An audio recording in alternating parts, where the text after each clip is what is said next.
आरव के डैड उसकी हालत देखकर सब समझ चुके थे।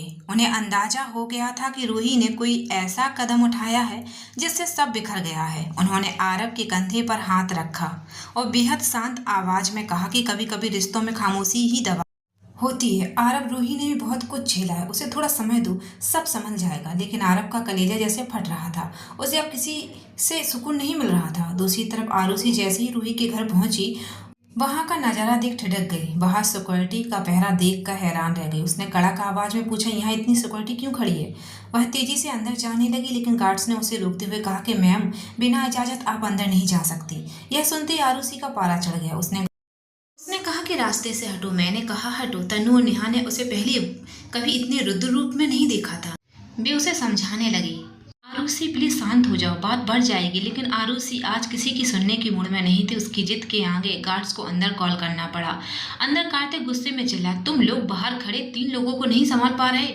अभी मेरी उनसे बात कराओ। जैसे ही फोन आरुषि को मिला, उसने बिना किसी भूमिका के सीधे कहा, कार्तिक, अपने इन आदमियों से कहो कि मेरा रास्ता छोड़े, मुझे अभी और इसी वक्त अंदर आना है। उसकी आवाज की तपस सुनकर कार्तिक समझ गया कि मामला हाथ से निकल चुका है। उसने तुरंत आदेश दिया, उन्हें अंदर आने दो। आरुषि आंधी की तरह अंदर भागी। उसकी आवाज पूरे सन्नाटे को चीरती हुई रूही कमरे में बेसुध बैठी रूही कांप उठी। आरुषि आरुषि बिना रुके सीधे उसके कमरे में दाखिल हुई। रूही की हालत देखकर उसका कलेजा मुंह को आ गया।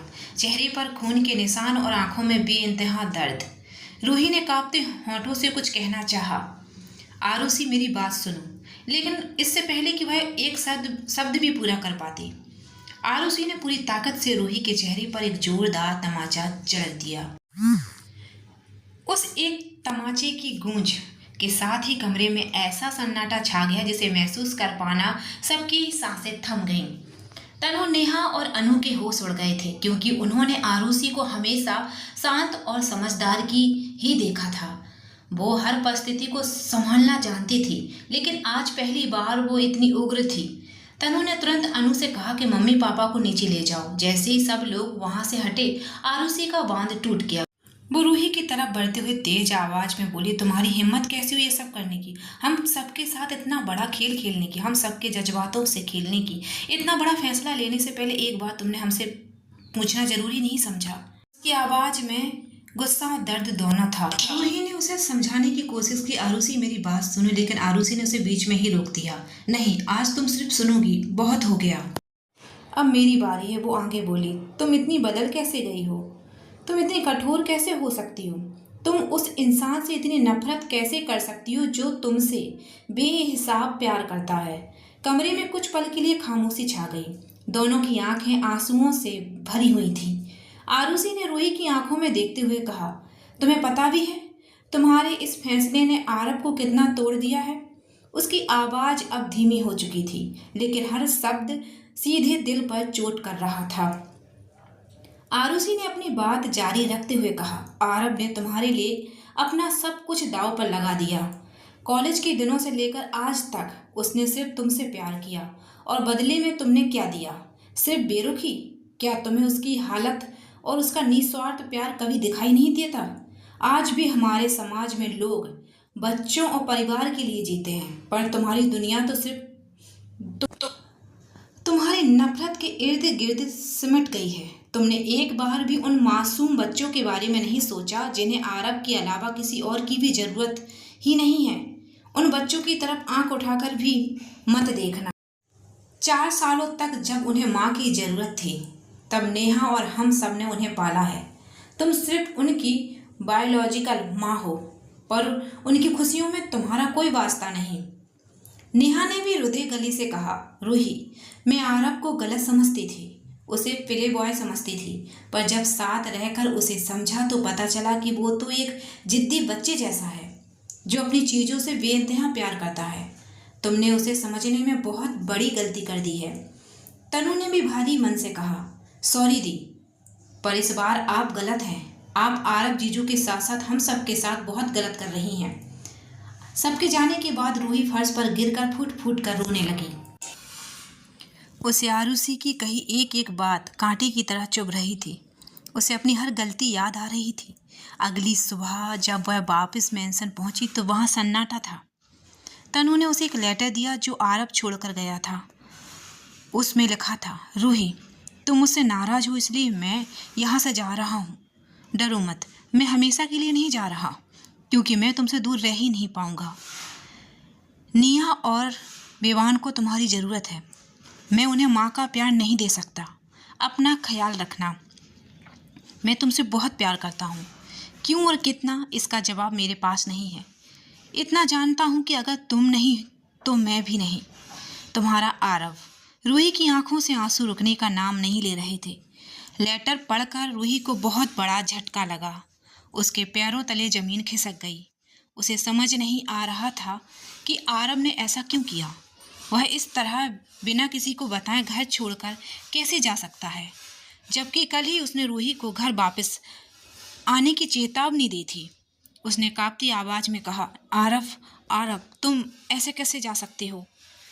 तभी इतनी देर से अपना गुस्सा काबू किए खड़ी आरुषि रूही पर बरस पड़ी। अब तो तुम खुश हो ना? तुम यही चाहती थी, आरव घर छोड़कर चला जाए। अब तुम्हारे कलेजे को ठंडक मिल गई होगी। आरुषि बिना रुके रूही को खरी खोटी सुना रही थी कि तभी आरव की माँ वहाँ आ गई। उन्हें अब तक अंदाजा नहीं था कि घर में क्या तूफान आया हुआ है। उन्होंने घबराकर पूछा, यहाँ क्या हो रहा है और कौन घर छोड़कर चला गया? सब चुप थे, क्योंकि उनकी तबीयत ठीक नहीं थी और डॉक्टर ने उन्हें तनाव लेने से मना किया था। सबको लग रहा था कि ये हालात संभल लेंगे, लेकिन अब सब कुछ हाथ से निकलता जा रहा था। आरब की माँ ने सबके चेहरे पढ़ लिए और कड़क आवाज में पूछा, मैं तुम सबसे कुछ पूछ रही हूँ, तुम सब इतने डरी हुए क्यों हो? आरुषि बात टालना चाहती थी ताकि उनकी सेहत ना बिगड़े। कुछ नहीं मॉम, हम बस रूही से बात कर रहे थे। आप चलिए, आपकी दवा का वक्त हो गया है। लेकिन माँ अब मानने को तैयार नहीं थी। उन्हें आरुषि की बातों पर शक होने लगा था, क्योंकि वे सीधे रूही के पास गई और उसका हाथ पकड़कर पूछा, रूही, बताओ क्या बात है? तुम्हारी आंखें इतनी लाल क्यों हैं? मुझसे सच कहो। रूही उन्हें परेशान नहीं करना चाहती थी, लेकिन जब माँ ने अपनी कसम दी तो वह मजबूर हो गई और उसने रोते हुए सब कुछ बता दिया। सच सुनते ही माँ का दिल टूट गया। जिस उम्र में उन्हें अपनों का साथ चाहिए, वहाँ भी अपने परिवार को बिखरते देख रही थी। उन्होंने रुधे गले से कहा, तुम आरव से अलग होना चाहती थी? क्यों रूही? तुम मेरे बच्चे की खुशियाँ उससे क्यों छीनना चाहती थी? उसने क्या नहीं किया तुम्हारे लिए? जब सबने उम्मीद छोड़ दी थी तब भी उसने तुम्हारा इंतजार किया। तुम उसे इतनी तकलीफ कैसे दे सकती हो? इतना कहते ही माँ की आंखें बंद होने लगीं और वे बेहोश होकर गिरने लगीं। गनीमत थी कि विजय ने उन्हें समय पर संभाल लिया। मॉम, रूही घबराकर उनके पास आने लगी तो आरुषि ने उसे जोर से छिड़क दिया, खबरदार, इन्हें हाथ भी मत लगाना। रूही बेबस और पछतावे में खड़ी रह गई और मन ही मन बुदबुदाने लगी, ये मैंने क्या कर दिया? आरब, कहाँ हो तुम? प्लीज वापस आ जाओ।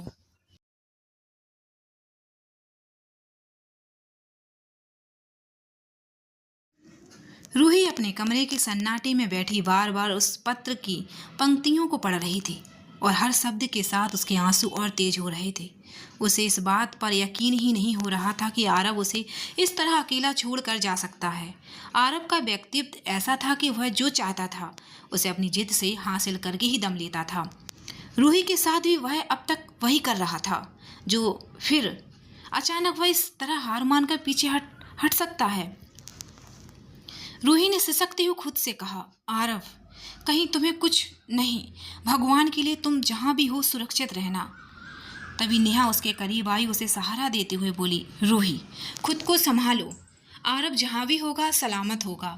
वह अपनी देखभाल करना बहुत अच्छे से जानता है। रूही ने चौंक कर नेहा की तरफ देखा। इस वक्त घर का हर इंसान उससे नफरत कर रहा था। कोई उसकी परछाई तक नहीं देखना चाहता था। ऐसे में नेहा का यह व्यवहार उसे हैरान कर रहा था। उसने धीरे से पूछा, क्या तुम मुझसे नफरत नहीं कर रही? नेहा ने रूही के भीगे गालों को पोंछा और नरमी से कहा, नाराजगी तो है, लेकिन अगर ऐसे वक्त में अपनी सबसे अच्छी दोस्त को अकेला छोड़ दूं तो मुझसे बुरा कोई नहीं होगा। तुमने जो भी किया उसके पीछे की वजह मैं जानती हूँ, लेकिन अब गुजरे हुए वक्त पर रोने का कोई फायदा नहीं। हमें अब आगे के बारे में सोचना चाहिए। अभी आंसू पोंछो। विजय आरब की तलाश में लगा हुआ है। वह जल्द ही मिल जाएगा। वह शायद सिर्फ तुम्हें अपनी कमी का एहसास कराने के लिए कहीं गया है। तुम देखना, 1 या 2 दिन में वो खुद वापस आ जाएगा, क्योंकि वह तुम्हारे बिना एक पल भी चैन से नहीं रह सकता।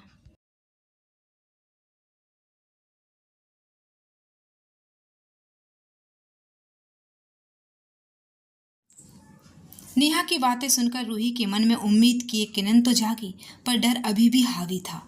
उसने नेहा को कसकर गले लगा लिया, उसे सकते हुए कहा, काश तुम्हारी बात सच हो जाए, लेकिन मेरा दिल किसी अनहोनी की आशंका से बैठा जा रहा है। आरब चाहे कितना भी गुस्से में हो, वह इस तरह सबको बीच में छोड़कर नहीं जाता। मुझे डर है कि कहीं किसी बड़ी मुसीबत में ना हो। रूही घंटों अपनी किस्मत और आरब की सलामती के लिए आंसू बहाती रही। तनु और नेहा साये की तरह उसके पास बैठी रहीं, उसे यह एहसास दिलाते हुए कि वह अकेली नहीं है। वहीं दूसरी ओर आरुषि दूर खड़ी यह सब देख रही थी। रूही की बेबसी देखकर उसके मन का कठोर कोना थोड़ा पिघलने लगा। उसे महसूस हुआ कि शायद गुस्से में उसने रूही को कुछ ज्यादा ही कड़वा बोल दिया है। आरुषि के मन में कई बार आया कि वह आगे बढ़े और रूही को गले लगाकर उसका दर्द बांट ले, लेकिन उसका स्वाभिमान और आरब के प्रति उसकी चिंता अभी भी उसके गुस्से को शांत नहीं होने दे रही थी। वह एक अजीब कश्मकश में थी, जहां एक तरफ रूही के लिए हमदर्दी थी तो दूसरी तरफ आरब की इस हालत के लिए रूही के प्रति नाराजगी।